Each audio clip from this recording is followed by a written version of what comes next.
Hello guys, welcome to my channel. Okay, so hari ni saya nak kupas topik pasal support and resistance.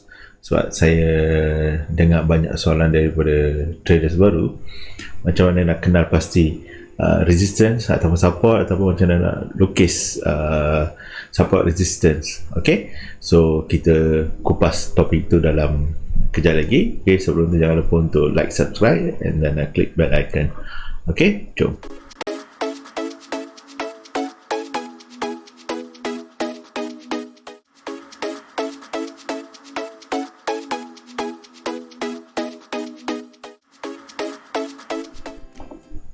Okay, so kita pergi ke kita punya presentation. Okay, so cara mudah untuk kenal pasti support and resistance. Okay, so bila kata support and resistance, okay, kita tahulah support, okay, maknanya orang kata sokongan, ataupun resistance adalah rintangan. Okay, so kini kita dah lukis. Okay, support, ini adalah support, ni adalah resistance. Okay, so dalam bahasa mudah kita kata lantai, ni shilling. Okay, itu bahasa mudah kita lah. Okay, so apa itu support resistance? Macam saya lukis kat sini. Okay, support adalah lantai, okay, and resistance adalah shilling. So bila price turun, akan ada satu tempat yang price akan bounce. Okay, so tempat yang dia bounce, okay, sebab dia talian break, ataupun kita ada buyer yang masuk untuk kawal harga tu, sebab sama ada dia nak buy daripada price tu, sebab price tu agak menarik. Contoh kalau katakan gold 1800 ataupun 1790 adalah price yang untuk buyer. Okay, bagi dia orang mungkin ini adalah satu price yang dah discounted, jadi dia orang masuk ramai-ramai ataupun hedge fund masuk untuk push price ke atas, sebab dia orang buy dalam volume yang besar, jadi price akan bounce. Resistance pula, okay, bila price pergi ke satu tempat, okay, selalunya tempat yang dah orang kata market anggap dah mahal, okay, so dia akan bounce ke bawah. So itu adalah resistance. Contoh kalau gold, kalau siapa yang saya biasa trade gold, contoh 1830 ataupun hari itu 1855, okay, ataupun 1875, ni semua adalah price yang sellers, okay, anggap itu adalah tempat yang menarik untuk diorang masuk, sebab bagi diorang itu adalah price yang terbaik untuk diorang masuk supaya diorang boleh short market. Okay, jadi dengan dua contoh ni ataupun dua konsep yang saya bagi, so kita boleh anggap support, okay, adalah satu tempat yang mungkin buyer akan masuk untuk pastikan dia tahan price tu supaya orang kata dia tak ke bawah, okay, ataupun terlalu bawah, sebab buyer rasa ini adalah price yang cukup menarik untuk dia orang. Okay, ataupun seller masuk dekat price tu untuk masuk short. Okay, so how to trade support resistance? So dalam market, okay, kita akan ada support resistance, okay, tapi soalan dia, bila kita support resistance is actually time dependent, okay, to the sense that, okay, sebab yang ni resistance ni mungkin resistance dekat H1 ataupun M15 ataupun M30, tapi kalau kita buka daily time frame, ini bukan resistance major, okay, mungkin resistance major ada ke atas daily. So bila kita kata support resistance, kita kena orang kata meshkan ataupun orang kata kenakan dengan time frame. Dia macam kita kata, dia relatif, okay, kalau kita kata benda tu baik ataupun bagus ataupun mahal, kita kata mahal berbanding apa, ataupun mahal berapa persen daripada harga berapa. Jadi sama juga support resistance. Jadi support ni mungkin support untuk H1 atau H4, okay. Jadi kalau kita selalu sembang dengan atau borak dengan member-member trader, kita kena bagi tahu time frame, ataupun kita akan orang orang kata dalam bahasa trader kita akan kata minor support ataupun major support. Selalunya minor support kita akan ambil M15, M30, H1 ataupun H4. Kalau major support atau major resistance kita akan bagi tahu sama ada daily ataupun weekly, okey, ataupun even H4 pun kita boleh kata itu adalah major. So kalau yang minor pula selalunya H1 ke bawah lah, H1, M30, M15. Jarang lah orang kecuali kalau scalper mungkin dia akan pergi ke M5 ataupun even M1, tapi ini jarang lah. Okay, so ini adalah minor. Okay, so yang ni minor support ataupun minor resistance. Okay, yang ni adalah major. Okay, so bila kita kata support resistance, always have to remember kita is a relative term. Okay, jadi kita kena bagi tahu time frame ataupun kita kena bagi tahu minor support atau major support. Lagi baik kalau kita bagi tahu time frame yang berkenaan. Okay, so macam mana kita nak trade? Okay, kalau kita boleh ikut rule ni, okay, tapi susah kita nak ikut rule ni. Okay, tapi rule dia senang saja, adalah buy at support, sell at resistance. Okay, memang perkataan ni nampak senang, okay, tapi memang susah nak execute. Sebab apa?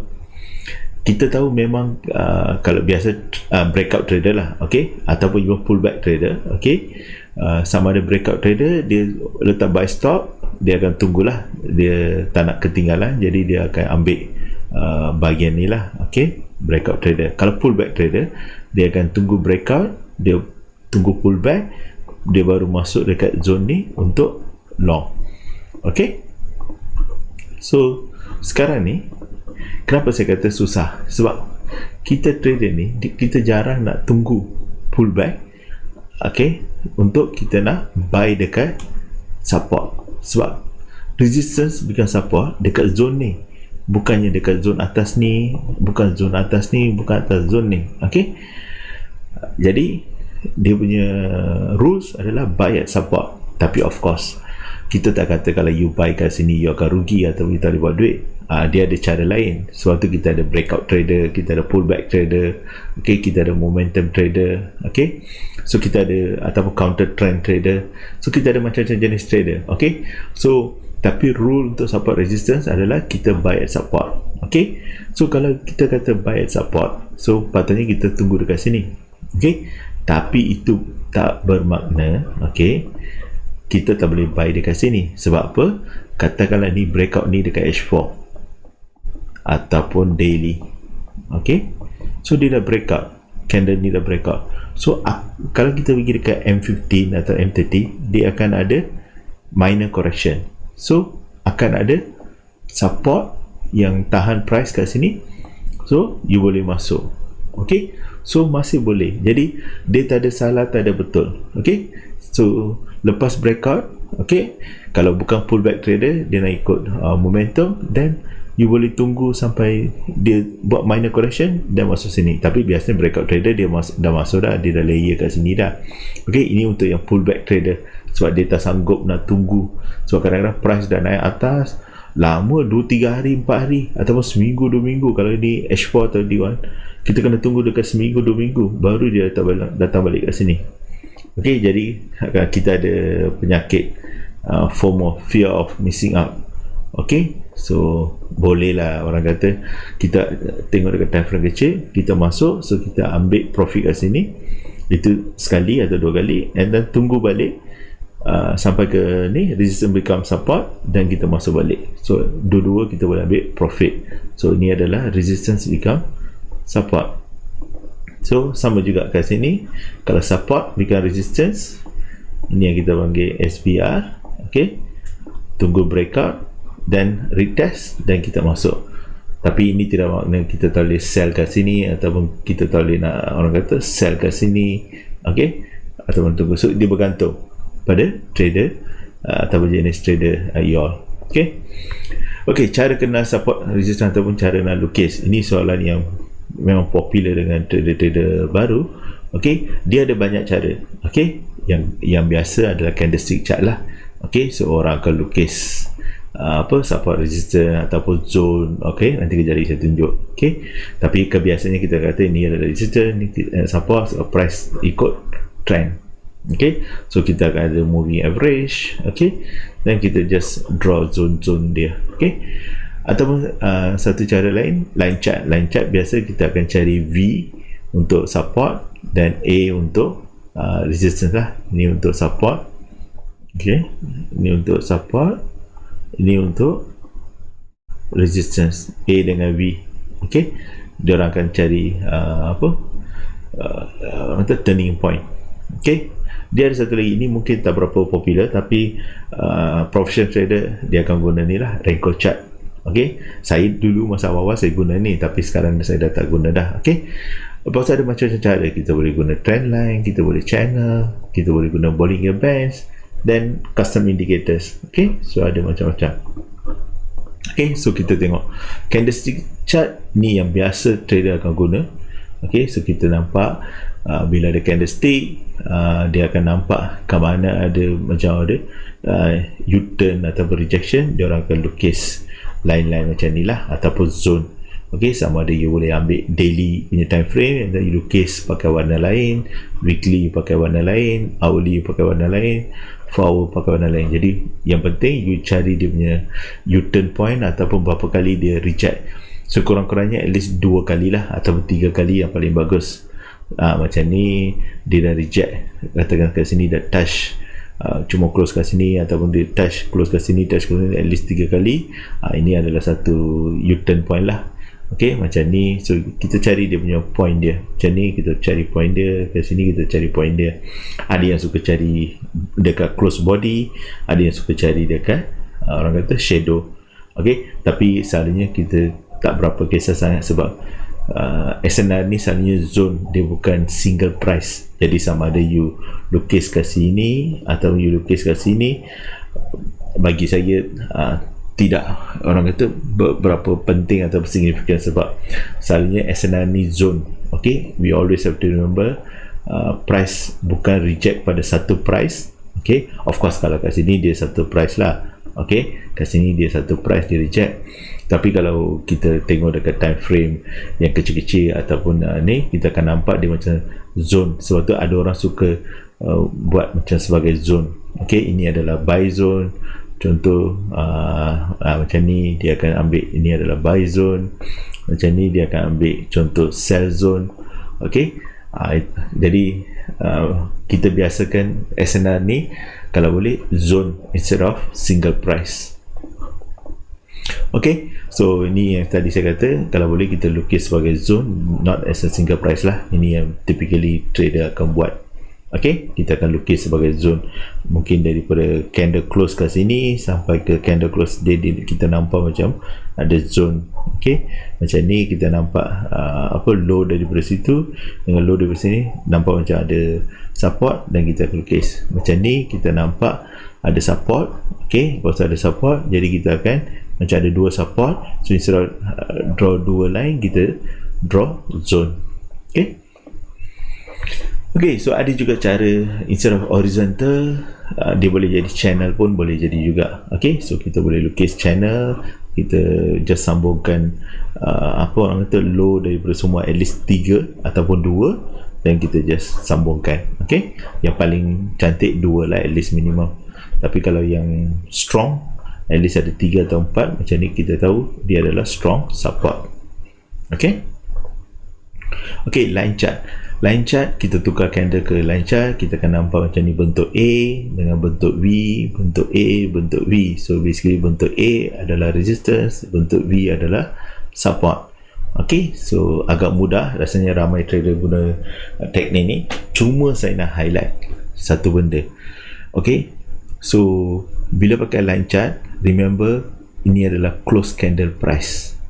Okay, so maknanya dia exclude high dengan low. Sebenarnya mungkin candle ni, okay, dia buat contohnya lah high dekat sini, low kat sini, tapi pasal kita ambil close price, sebab tu dia ada kat situ. Okay, Tapi kalau kita ambil banyak data, actually this become insignificant atau immaterial. Okay, so boleh guna, sebab kalau macam ni kita nampak at least dalam 3-4 kali dia touch dekat sini and then reject, so kita boleh ambil lah zone ni adalah sebagai satu resistance. Okay, tapi saya cuma nak highlight benda ni lah.